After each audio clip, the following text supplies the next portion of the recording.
guys, and welcome to Fireside Chat with the Johnstons. I'm Danielle. And I'm Justin.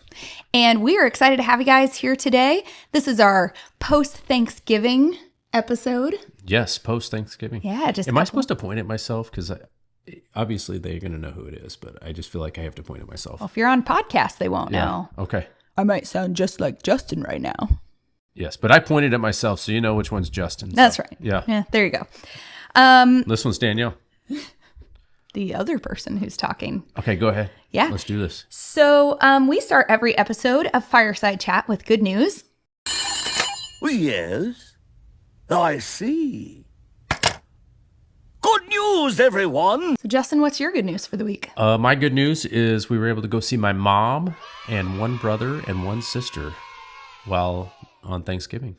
And we also got to do a little traveling, and the nearest airport to my mom is Las Vegas. So we flew into Las Vegas and spent a couple days there as well.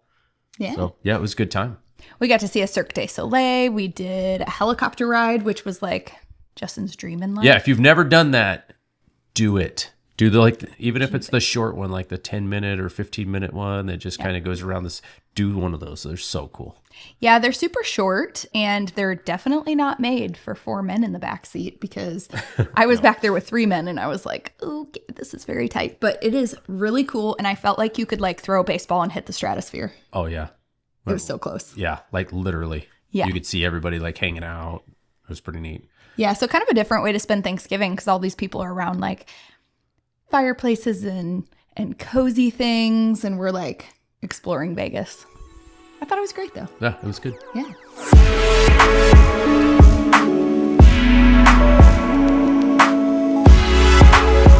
Today we are going to cover a topic that is really common in the cheer industry, but it's really hard to know how to handle.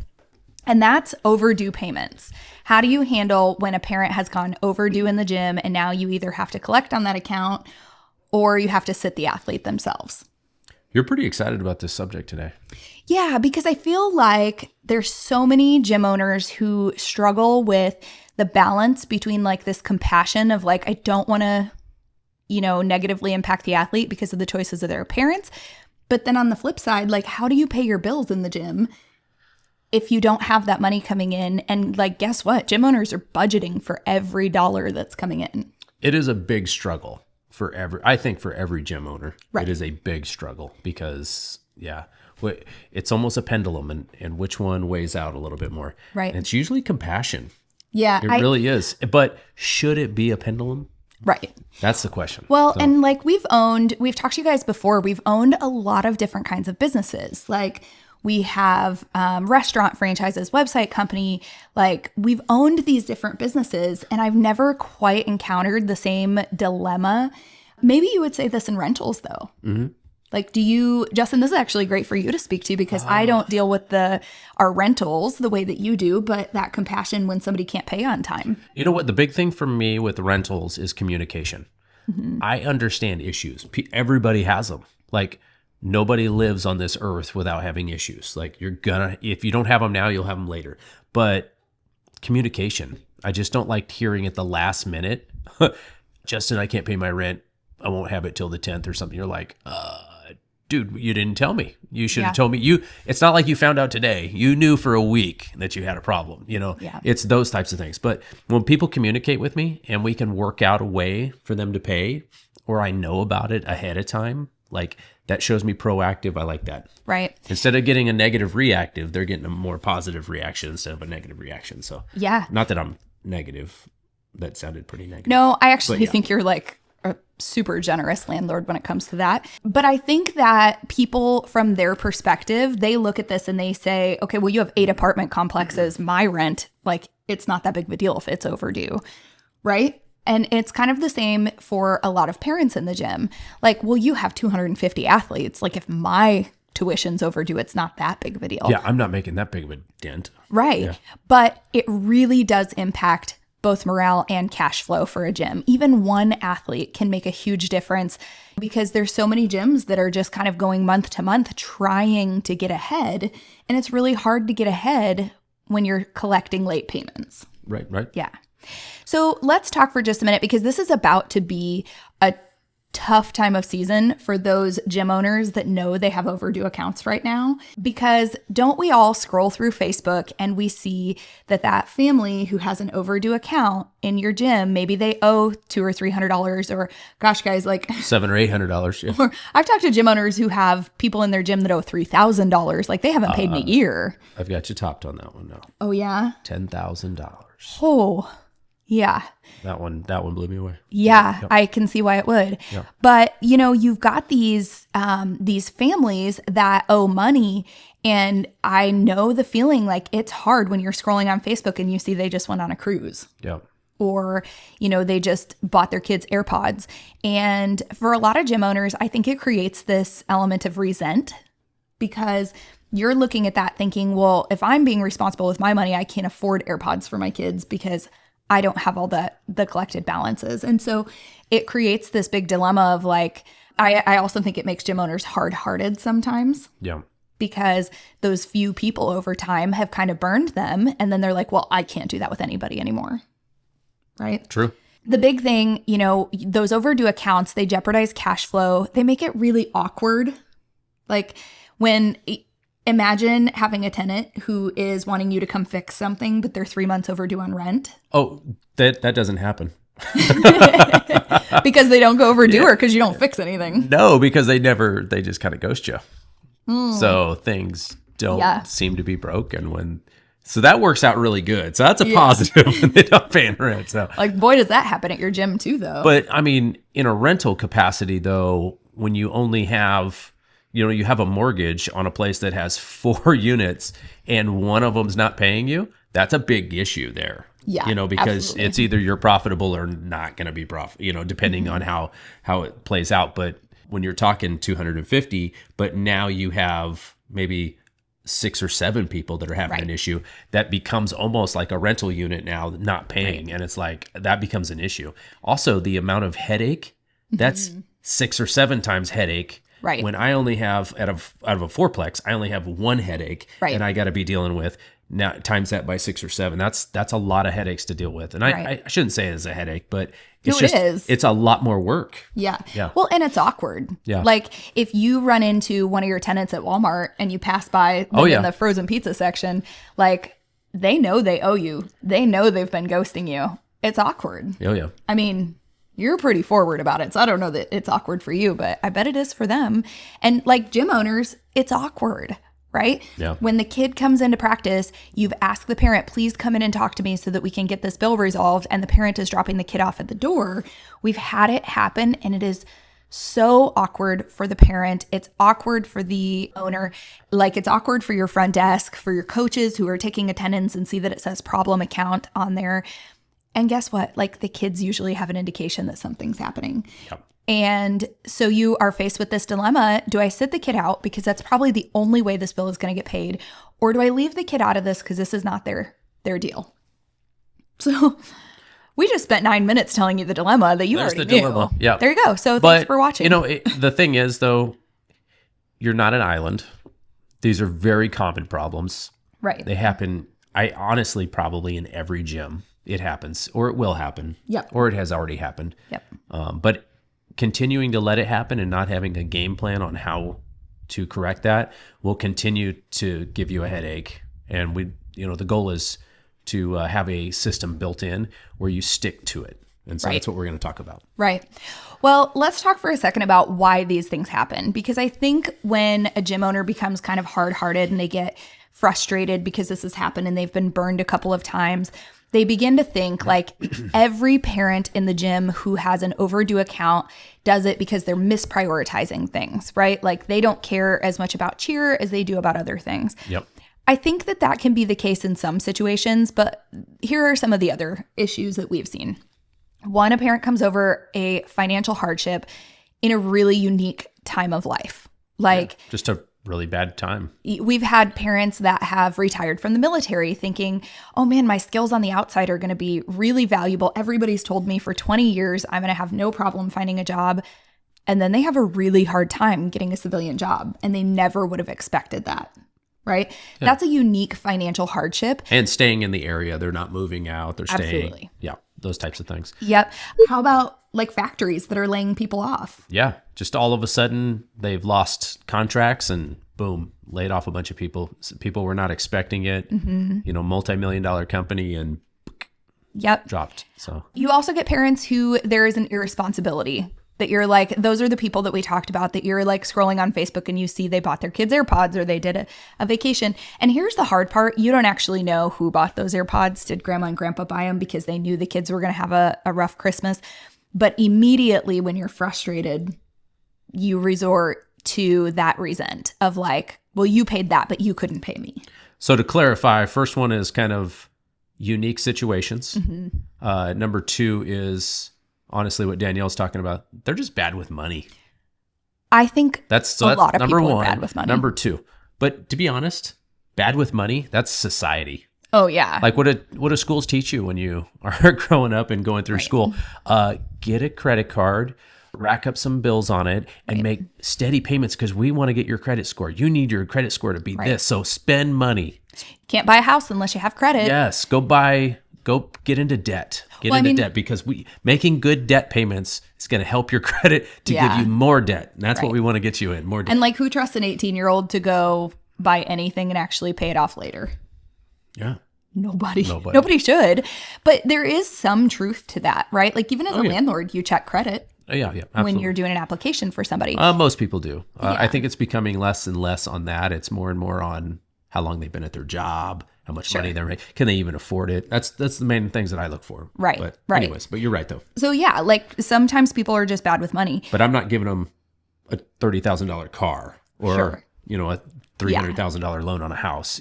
That's different. So yeah. But for gym owners, you might be giving them a $3,000 season if you're unwilling to take the athlete off the team because they're not getting paid. You also get people who are gym owners who don't have systems in place.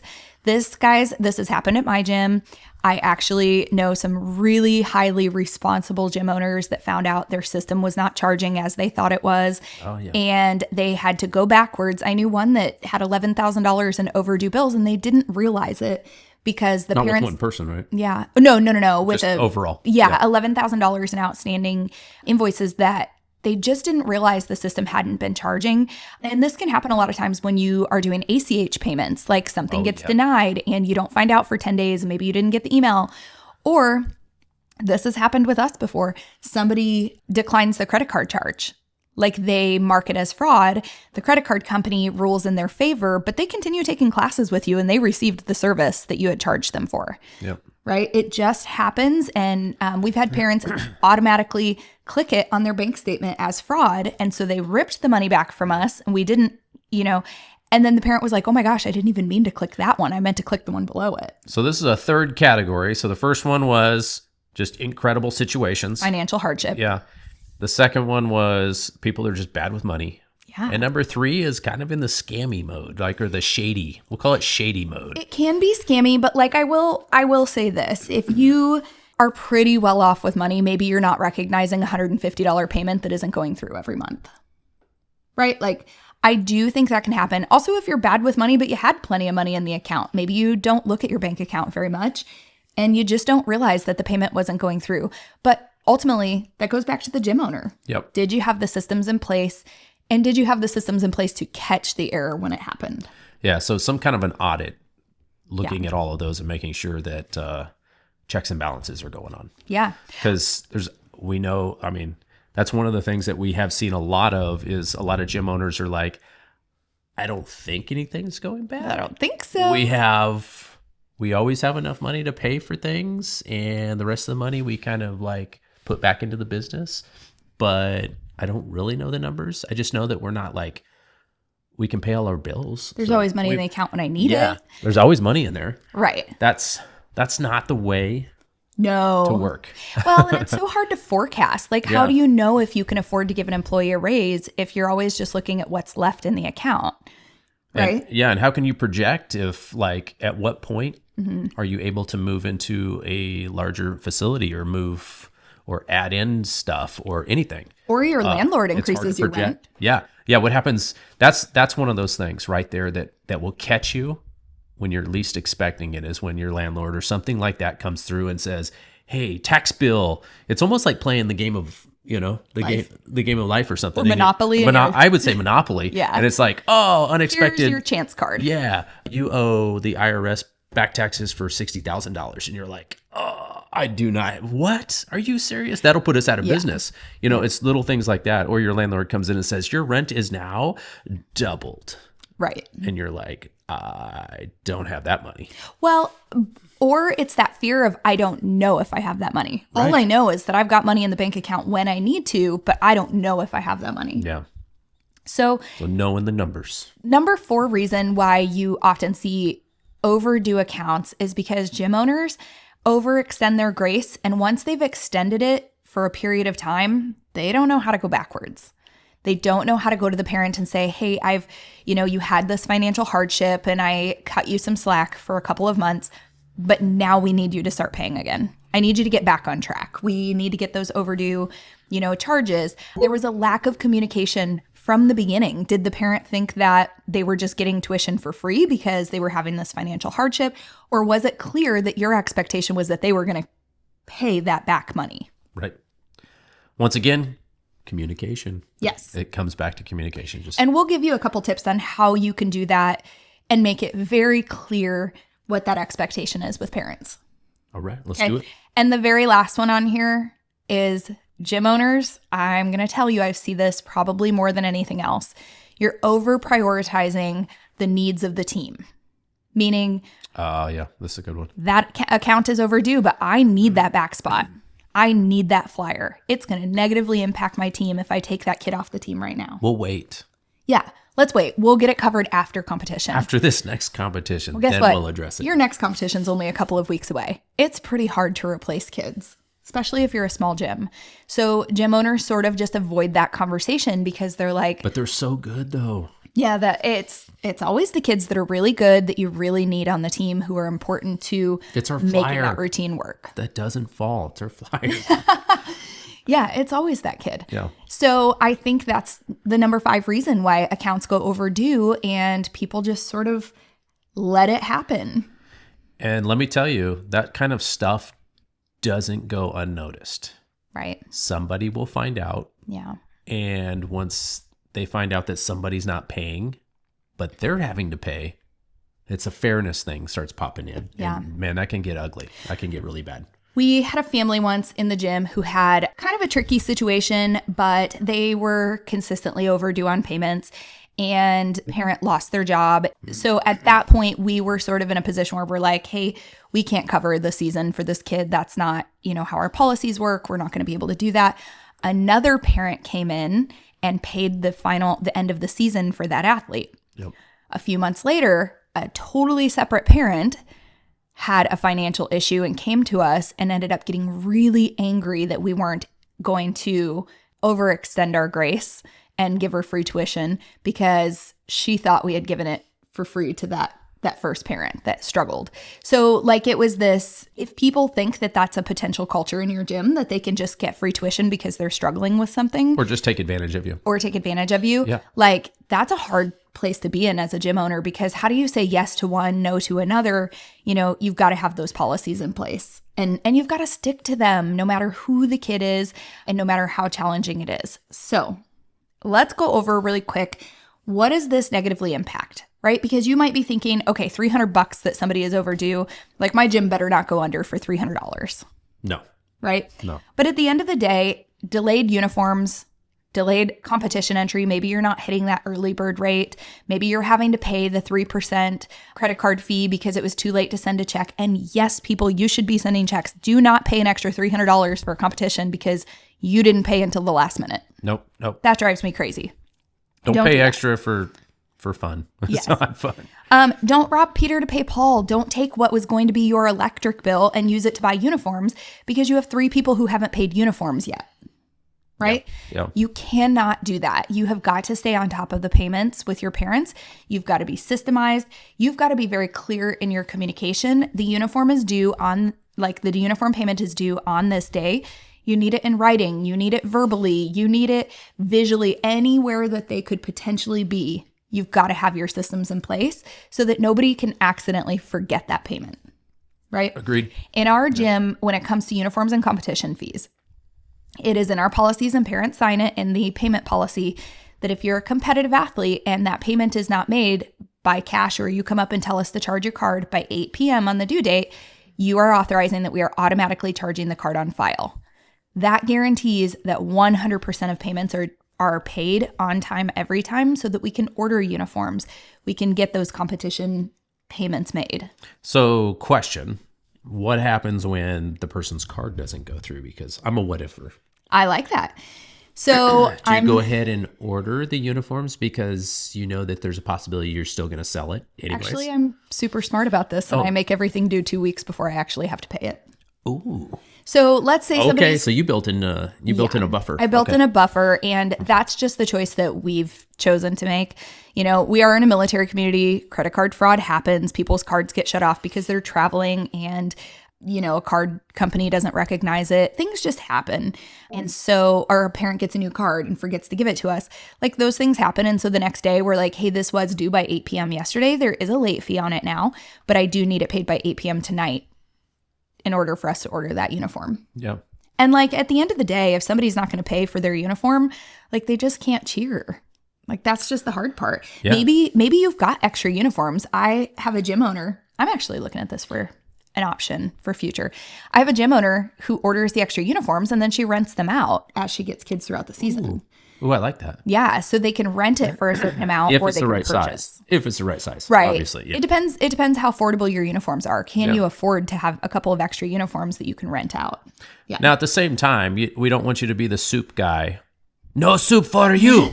No soup for you. Come back 1 year. You know, because he wrote a bad check. Wasn't that the one? Yeah, it And he was. like posted it to the front, but it was wasn't it Lorraine? No, it was Jerry. Jerry. Okay, yeah. Jerry wrote a bad check to the soup guy, and yeah. Or George. I don't know. No, I think Guys, do you even know what we're talking about? If you're under 20, you don't. Seinfeld. Yeah. No soup for you, and in front of everybody. But, Yeah. So we don't want you to be that person where you're Right. taping the bad check to the front of the desk. Well, and build those systems in advance. We actually had somebody in the gym this year who's been with us for 10 years, and they experienced one of those financial hardships. Yeah. And she was really honest with us. She came to me and just said, I'm between jobs right now. I should have something going, but I'm going to be about 6 weeks late on being able to pay anything because we've got this buffer in here, and we just made a huge payment for this other sport for this other kid before she lost that position. Here's the thing. We have our competition fees due so early that I told her that. I said, hey, I have them due early enough that I can extend grace on this. We can have it due by this date. So what was the next step? I put it in writing. I signed it. She signed it. There you go. We said, we are automatically charging your card on this date. It must go through on this date in order for us to do it. Now, if you don't want us to charge your card, you can come in and pay it prior to that date, but otherwise it will get charged to this card. If for any reason it doesn't, then at that point she would have to be released from the team. the key to that again is communication. Yep. She communicated In writing. She was proactive ahead of time. Right. She didn't wait till the last minute and just be like, ghost. I'm going to ghost you. Yes, absolutely. No. You also run in, like when we talk negative impacts for your gym, you run into this moral dilemma of like, do I allow this kid to do it, but not this kid? And it becomes difficult. It becomes a game of favorites or a game of your opinion, right? This person I believe is responsible with their money, so I'm going to extend grace here, but this person's not responsible, so I'm not going to extend grace here. When you don't have policy in place and you don't have options, it becomes this like moral dilemma that quite honestly, it feels terrible. Well, and also a lot of things that you do in your gym, you want to think about, I mean, not that you are going to get sued, but if you were sitting in court and the judge asked you, can you show me how you've done this in the past?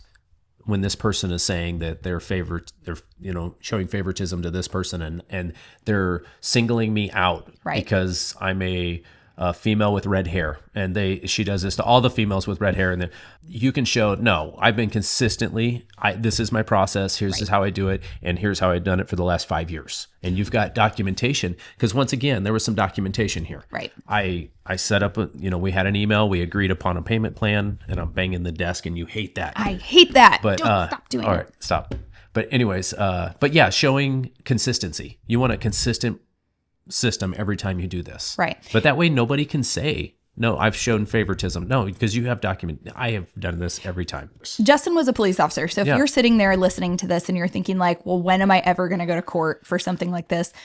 I get it. That's sometimes how I think on this. But also remember, if you will write off a bill for this person and just not make them pay it, but yet you're going to take this other person to collections or small claims court, you could be sitting in court doing this, right? And having this conversation of like, yes, I was able to write off this bill for this person, but not for this other person. And one thing that's key in any situation like that is documentation. So Right. if you are not writing down the agreements that you are doing and they're all in your head, it's now a hearsay, she said, he said thing. Right. And that's hard to prove. But once it's written down and you're actually, documenting, I talked to him on this date, this is what we agreed upon. I talked to him on this date, we modified it, we did this. Right. You have some, that way when there's a confusion, Right. Because honestly, a lot of things that people say, the other person hears differently.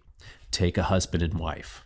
Never happens. That never happens. But so I have to document everything that I say because Give me a break. I wish you did. I probably should. I'm actually, after this, I'm going to start doing that. I'm going to start documenting Because all the times I ask you to do something. You're going to find out how many times that I am actually right. How many because times what you- I said was not what you heard. How many times you told me you're going to build this podcast set? Yeah. That got awkward. I never put a date down on it. I just said when You did, actually. I'm going to do it is Guys, we've been saying it for the last couple of episodes. it's actually getting done. This weekend, right? Yeah, probably Of this course. weekend. Probably. Of course it is. Yes. Okay, guys. Most likely. Well, today we went over the common reasons for overdue accounts. We talked about the negative impacts that it can have on your gym and why you cannot let accounts go overdue. Next time on Fireside Chat with the Johnsons, we're going to talk about when to extend grace because there are some times that there can be value in extending grace for the families in your gym, when to stand firm, and the systems that you absolutely have to have in order for any of this to work. Absolutely. All right. It's a must. Well, thanks for joining us on this episode of Fireside Chat with the Johnsons, and we will see you guys back on the next episode. Ciao. What is that right there? Is that lima bean? Yes. Never been a big fan. You know what? Has anyone ever told you look exactly like Al Pacino? Scent of a woman. Hoo-ah! Hoo-ah! Very good. Very good. You know something? No soup for you! Come back 1 year. Next!